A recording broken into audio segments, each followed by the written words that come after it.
हर इंसान की चाहत होती है उसका भी अपना एक आशियाना हो।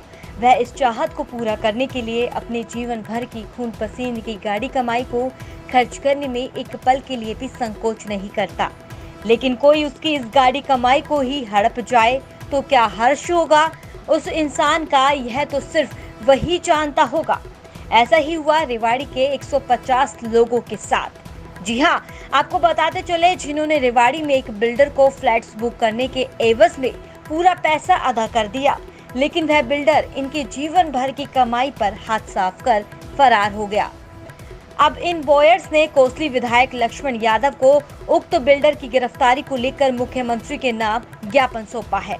मामला आप लोगों ने अभी ज्ञापन दिया विधायक SRS रॉयल हिल्स के नाम से एक प्रोजेक्ट आया था यहाँ 2012 के अंदर, और उसमें इन्होंने एडवर्टाइजमेंट की थी कि भाई ये फ्लैट हैं गढ़ीबौली रोड पर जो स्थित है।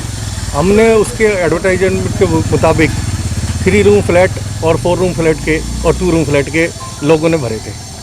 जो इन्होंने 2017 के अंदर ये कहा था कि हम आपको ये फ्लैट बना के आपको दे देंगे, और लोगों ने, किसी ने LIC से फाइनेंस करवाया, किसी ने बैंक से फाइनेंस करवाया, और उनकी किस्तें जा रही हैं हमारी रेगुलर।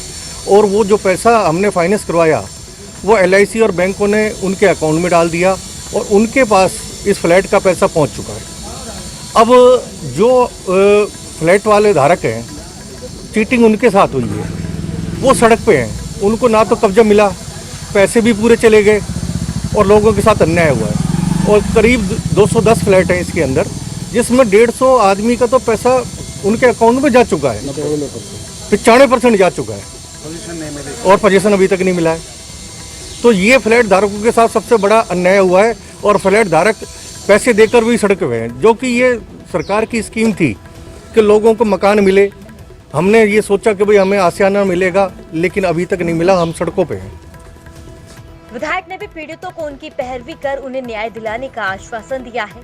विधायक लक्ष्मण यादव ने इस पूरे प्रकरण का ठीकरा पूर्व की तत्कालीन कांग्रेस सरकार और तत्कालीन प्रशासनिक अधिकारियों के सिर फोड़ते हुए कहा कि इसके लिए वही सब दोषी हैं, जिन्होंने ऐसे चीटर बिल्डर को लाइसेंस उपलब्ध करवाया। अधिवक्ता सुनील भार्गव ने यह भी बताया कि रेवाड़ी के 150 लोगों के साथ, जिन्होंने रेवाड़ी में SRS बिल्डर को फ्लैट्स बुक करने के एवज में पूरा पैसा अदा कर दिया, लेकिन वह बिल्डर इनके जीवन भर की कमाई पर हाथ साफ कर फरार हो गया।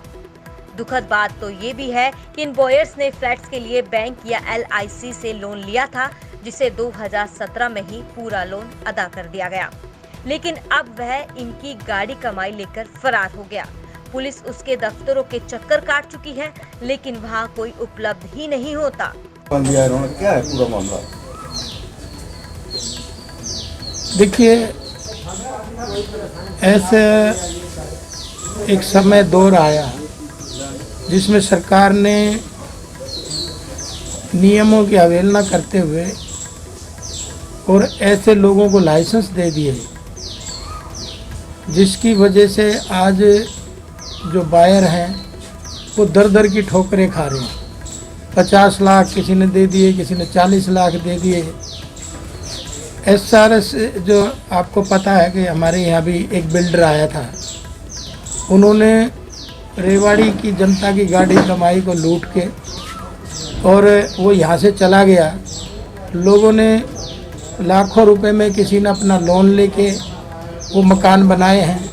लोगों ने अपने घोंसले बनाने का सपना जो सजोया था उसको धोखा दे के चले गए, और मैं तो पुरानी पॉलिसियों को ही इसमें जिम्मेवार ठहरा रहा हूँ, क्योंकि ये सब कांग्रेस के समय इस तरह का घल्लूघारा हुआ और लोग रातों रात करोड़पति अरबपति बनने की फिराक में जनता के साथ धोखा दे के चले गए।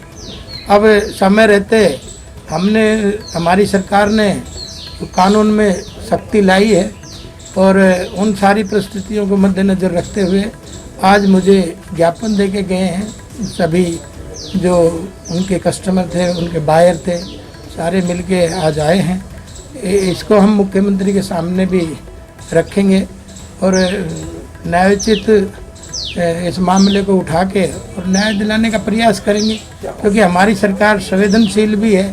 सर, क्या उक्त बिल्डर के खिलाफ कोई मामला भी अभी तक दर्ज किया गया है यहाँ पर रेवाड़ी के अंदर? अभी मैंने अभी डीएसपी से बात करी है, एसएचओ से बात करी है, तो अभी उन्होंने भी लीगल जानकारी लेनी है, लेकिन मुकदमा तो देर से दर्ज होना ही है, क्योंकि जिन्होंने ऐसा किया है उनके खिलाफ मुकदमा दर्ज ना हो ऐसा भी तो नहीं होना चाहिए।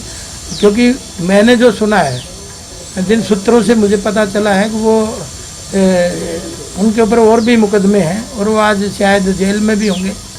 अभी आईओ पुलिस का गया होगा, उनके बयान लेके आया है, तो आज लीगल ओपिनियन लेके और उनके खिलाफ सख्त से सख्त कार्रवाई की जाएगी। विधायक साहब, पहले भी देखने के लिए आया है कि रेवाड़ी ही नहीं प्रदेश में भी बल्कि दूसरे राज्यों में भी ऐसे मामले सामने आते रहते हैं। लोगों के लिए क्या अपील करेंगे जो अपनी गाड़ी कमाई से मकान खरीदना चाहते हैं, लेकिन ऐसे बिल्डर उन्हें कंगाल बना के चले जाते हैं? भाई देखिए, इनमें कहीं ना कहीं आपने देखा होगा कि ये दौर आप सब जानते ही हैं, आया क्यों, कैसे आया और कौन इस दौर को लाया। तो ये मेरे कहने की बात नहीं, आप सब भली भांति इससे परिचित है।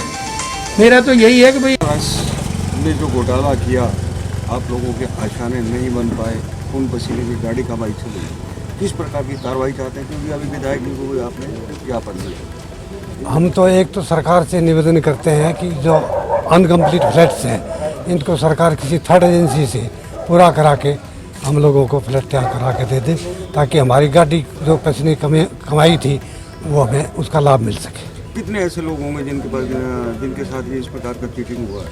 150 के करीब लोग तो रेवाड़ी क्षेत्र के हैं और गुड़गांव और अन्य क्षेत्रों के भी 210 के करीब लोग हैं टोटल। और 2 इन बिल्डिंग कंप्लीट की है 90% तक। तीसरा टावर का तो जो है काम ही स्टार्ट नहीं किया। नहीं 3 90% तक करिए। चौथे अभी तक किन अधिकारियों से, प्रशासनिक अधिकारियों से मिले? आप हम क्या आश्वासन? जिला उपायुक्त महोदय से, सुप्रिटेंडेंट ऑफ पुलिस से इन पर्सनल मिल चुके हैं और इन्होंने थाने में जो है हमारी एप्लीकेशन को भेज भी दिया है। मुख्यमंत्री महोदय और होम मिनिस्टर जी से हमने एप्लीकेशन भेजी थी, वो भी थाने में आ चुकी हैं। और जिस पे Dinesh Kumar sub inspector model town नियुक्त किया हुआ है और उसको हम उसके आरोपियों के ऑफिस में भी विजिट करवा चुके हैं। और आप मुख्य आरोपी अनिल जिंदल, उससे नीम का जेल में जो है उसके डायरेक्टर से भी हम परसों उनकी बात करा चुके हैं। अभी विधायक महोदय जी से आप मिले, क्या आश्वासन दिया? आज विधायक महोदय जी से हम मिले हैं और इन्होंने बिल्कुल आश्वस्त किया है कि हमारे पक्ष में मुख्यमंत्री महोदय से मिलकर पक्ष में कार्रवाई करवाएंगे।